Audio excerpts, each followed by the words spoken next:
कहानी की शुरुआत विल नाम के एक वैज्ञानिक से होती है। वह अल्जाइमर बीमारी का इलाज ढूंढ रहा था क्योंकि उसके पिता भी इसी बीमारी से पीड़ित थे। विल का अपने पिता के अलावा इस दुनिया में कोई नहीं था, इसलिए वह हर हाल में ऐसा इलाज ढूंढना चाहता था जिससे उसके पिता को राहत मिल सके। अल्जाइमर एक ऐसी बीमारी है जिसमें इंसान की याददाश्त धीरे धीरे कमजोर होने लगती है और अंत में वह अपना नाम तक भूल जाता है। विल अपने पिता को खुद से दूर होते नहीं देख सकता था। विल दिन रात मेहनत करके अंततः एक दवा तैयार कर लेता है, लेकिन सबसे पहले इंसानों पर इसे टेस्ट करना बहुत जोखिम भरा था, इसलिए दवा का परीक्षण सबसे पहले एक मादा चिंपांजी पर किया गया। परिणाम चौंकाने वाले थे। दवा के प्रभाव से यह चिंपांजी पहले से कहीं अधिक बुद्धिमान हो गई। विल इसे देखकर अत्यंत प्रसन्न होता है और अब वह चाहता है कि इसे इंसानों पर भी इस्तेमाल किया जाए। विल सबसे पहले अपने सीनियर को यह बात बताता है और फिर बोर्ड ऑफ मेंबर्स की एक मीटिंग में प्रेजेंटेशन देता है। दवा के परिणाम इतने पॉजिटिव होते हैं कि सभी बोर्ड मेंबर्स बहुत खुश होते हैं। इसी दौरान दूसरी तरफ उस मादा चिंपांजी को दिखाया जाता है जिस पर दवा का परीक्षण हुआ था। एक वर्कर उसे वहां से दूसरी जगह ले जाने की कोशिश करता है, लेकिन चिंपांजी इस समय असामान्य व्यवहार दिखाती है। वह अपने पिंजरे से बाहर निकलकर गुस्से में चारों ओर तोड़फोड़ करने लगती है और सीधे बोर्ड मीटिंग वाले कमरे तक पहुंच जाती है। विल उसे काबू में लाने की कोशिश करता है, लेकिन असफल रहता है। यह देखकर सुरक्षा कर्मियों को उसे गोली मारनी पड़ती है और उसकी मौके पर ही मौत हो जाती है। बोर्ड के मेंबर्स मान लेते हैं कि विल की दवा के कारण चिंपांजी इतनी आक्रामक हो गई थी और इसी कारण उसका पूरा एक्सपेरिमेंट भी समाप्त हो गया। बोर्ड ने लैब में रखी सभी चिंपांजियों को मारने का आदेश दे दिया क्योंकि उन पर भी दवा का प्रयोग किया गया था। विल अपने बॉस को समझाने की कोशिश करता है कि दवा में कोई समस्या नहीं है, लेकिन उसका बॉस इसे नहीं मानता। वह कहता है कि अगर दवा में कोई कमी नहीं होती तो चिंपांजी इतनी आक्रामक नहीं होती। 5 साल का विल का एक्सपेरिमेंट व्यर्थ हो गया था। वह लैब की ओर जाता है, तभी लैब का केयरटेकर उसे बताता है कि दवा में कोई समस्या नहीं थी। वास्तव में चिंपांजी दवा के कारण आक्रामक नहीं हुई थी। वह उसी समय एक बच्चे को जन्म दे चुकी थी, इसलिए जब उसे दूसरी जगह शिफ्ट किया जा रहा था वह अपने बच्चे को बचाने के लिए गुस्से में थी। विल समझ जाता है कि असल में क्या हुआ। केयरटेकर बताता है कि उसने बॉस के आदेशानुसार बाकी सभी चिंपांजियों को मार दिया, लेकिन नवजात बच्चे को नहीं मार पाया। विल बिना किसी को बताए उस बच्चे को अपने घर ले आता है जहाँ उसके पिता भी होते हैं। धीरे धीरे पता चलता है कि यह बच्चा छोटा तो है, लेकिन उसका दिमाग इंसानों की तरह तेज है। वह जल्दी ही विल के पिता से घुल मिल जाता है। विल के पिता उसे नाम देते हैं सीजर। 3 साल बीत जाते हैं। अब सीजर पढ़ सकता है, खेल खेल सकता है और लगभग इंसानों जैसी बुद्धिमत्ता दिखाता है। बस वह इंसानों की तरह बोल नहीं सकता, लेकिन उनकी बातचीत को अच्छी तरह समझ सकता है। वहीं विल के पिता की स्थिति अल्जाइमर के कारण बहुत बिगड़ चुकी है। नर्स भी कहती है कि अब उनका ध्यान घर पर नहीं रखा जा सकता और हॉस्पिटल में भर्ती होना जरूरी है। विल अपने पिता की हालत देखकर दुखी होता है। अगले दिन वह लैब में जाकर चुपके से दवा लेकर आता है जिसे उसने सीजर की माँ और बाकी चिंपांजियों के लिए बनाई थी। इस बार वह इसे खास तौर पर अपने पिता के लिए इस्तेमाल करता है। विल के पिता पहले इंसान होते हैं जिन पर यह अल्जाइमर दवा इस्तेमाल की जाती है।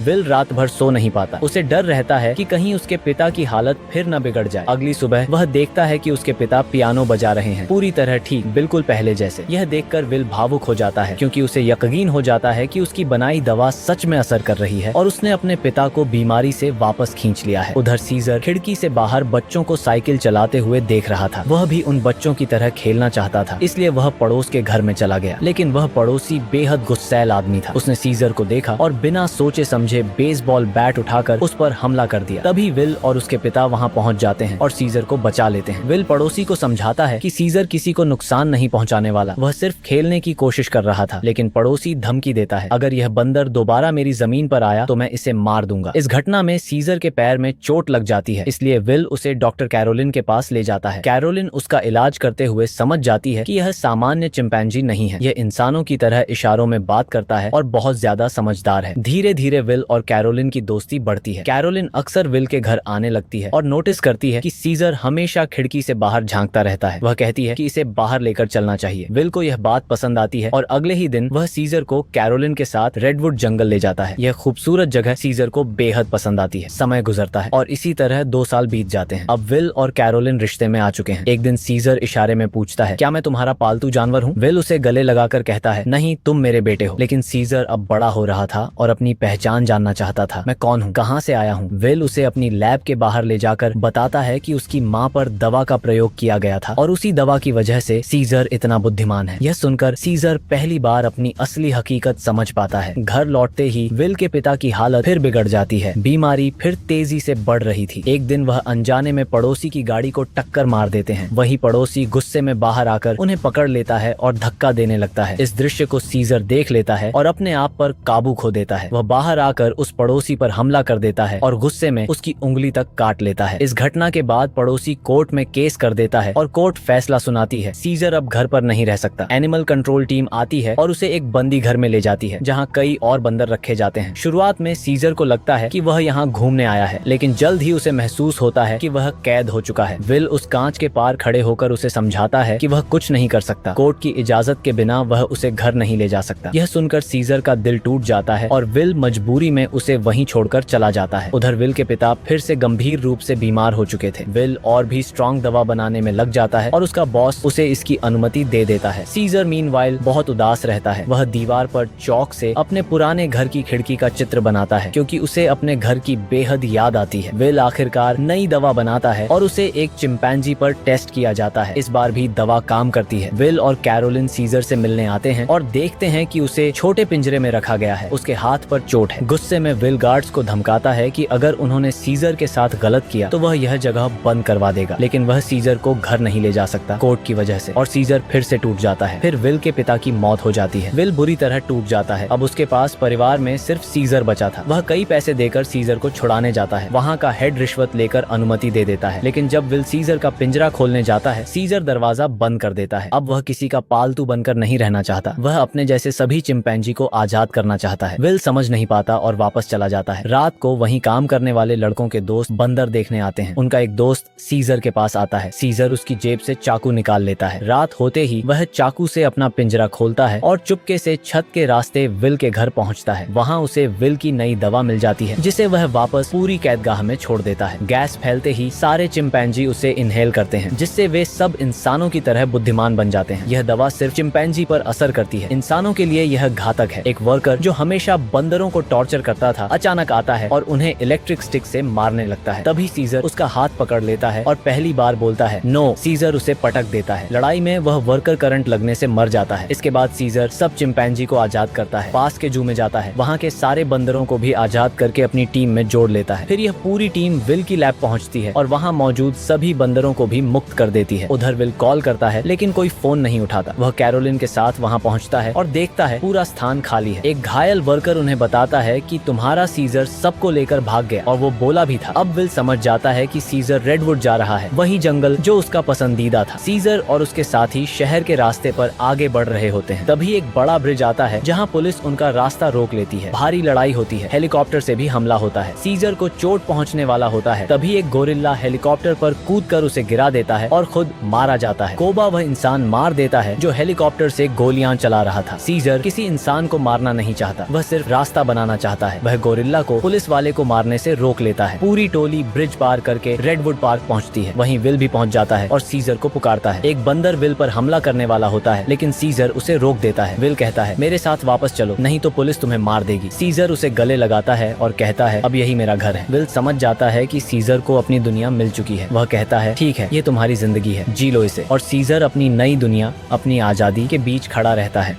विल सीजर को वहीं जंगल में छोड़कर चला जाता है। अब सीजर और उसके साथी अपनी नई दुनिया में हैं और सीजर उनका लीडर बन चुका है। वहीं विल का पड़ोसी जिसकी उंगली सीजर ने काटी थी अचानक खून बहने लगता है। दरअसल रॉबर्ट फ्रैंकलिन जो विल का कलीग था और एक्सपेरिमेंट के दौरान गैस इनहेल कर चुका था, वह यह सब बताने के लिए विल के घर आया था। लेकिन विल वहाँ नहीं था तो फ्रैंकलिन पड़ोसी के पास गया। अचानक खांसी के साथ खून के छींटे पड़ोसी पर गिरते हैं। अब वह भी वायरस से इन्फेक्टेड है। यह वायरस इंसानों की आबादी कम कर रहा था। वहीं चिंपांजियों की जनरेशन तेजी से बढ़ रही थी। ये सभी जंगल में फैल चुके हैं और पहले से भी ज्यादा स्मार्ट हो चुके हैं। एक दिन सीजर का बेटा ब्लू आई जंगल में अपने दोस्त के साथ घूम रहा था। तभी वहाँ एक इंसान अपनी टीम के साथ हाइड्रो इलेक्ट्रिक डैम देख रहा था ताकि शहर में बिजली वापस लाई जा सके। ये डैम सीजर और उसके जंगल के इलाके में था। इंसान ब्लू आई और उसके दोस्त को देख डर जाता है और गोली चला देता है। ब्लू आई का दोस्त घायल हो जाता है। गोली की आवाज सुनकर सारे चिंपांजी वहाँ इकट्ठे हो जाते हैं। इंसानों का ग्रुप भी आता है। सीजर गुस्सा होने वाला था, लेकिन इंसानों के लीडर मैल्कम सामने आता है और समझाता है कि वे केवल शहर की बिजली ठीक करने आए हैं, किसी को नुकसान नहीं पहुँचाना चाहते। सीजर कहता है ठीक है, इस बार तुम आ गए, लेकिन दोबारा मत आना, अब यहाँ से चले जाओ। इंसान इंसान सब चले जाते हैं। लेकिन कोबा, जो कभी इंसानों पर एक्सपेरिमेंट का शिकार हुआ था और अब इंसानों से नफरत करता है, कहता है ये इंसान फिर से हमारे इलाके में आए हैं, हमें अपनी ताकत दिखानी होगी। सीजर शुरू में उसे समझाता है, लेकिन धीरे धीरे वह कोबा की बात मानने लगता है। अब सभी चिंपांजी शहर में जाने की तैयारी करते हैं। सीजर अपने घोड़े पर बैठता है और पूरी सेना के साथ शहर में प्रवेश करता है। वह देखता है कि कभी रोशनियों से चमकने वाला शहर अब वीरान और टेक्नोलॉजी से खाली है। मैल्कम फिर से सीजर का सामना करता है। सीजर अपनी सेना के साथ वार्निंग देता है और वापस लौट जाता है। मैल्कम परेशान है क्योंकि बिजली के बिना शहर नहीं चल सकता, इसलिए वह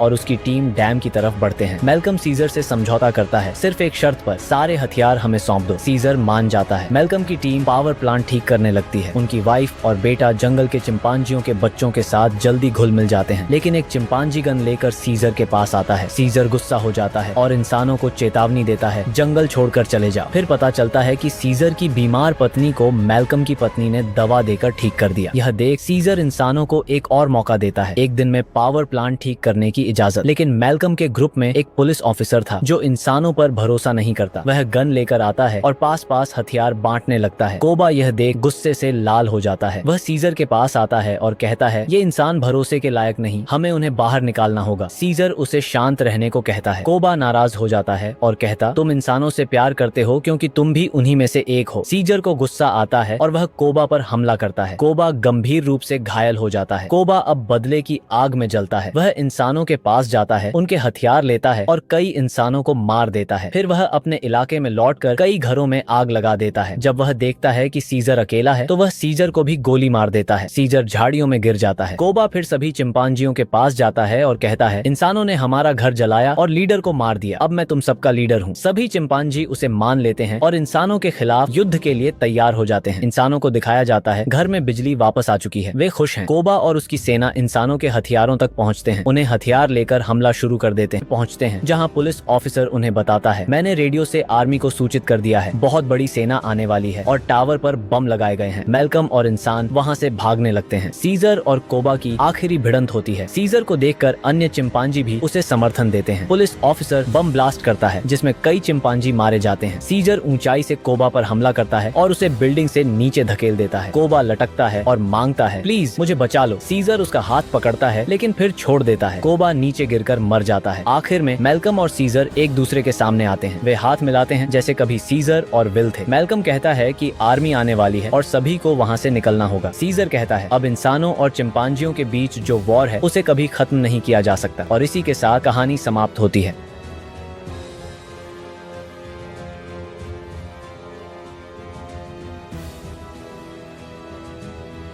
अगर आपको हमारी यह कहानी अच्छी लगी हो तो कृपया चैनल को सब्सक्राइब कर लें, वीडियो को लाइक ज़रूर करें और घंटी दबाना न भूलें, क्योंकि अगली कहानी और भी खतरनाक होने वाली है।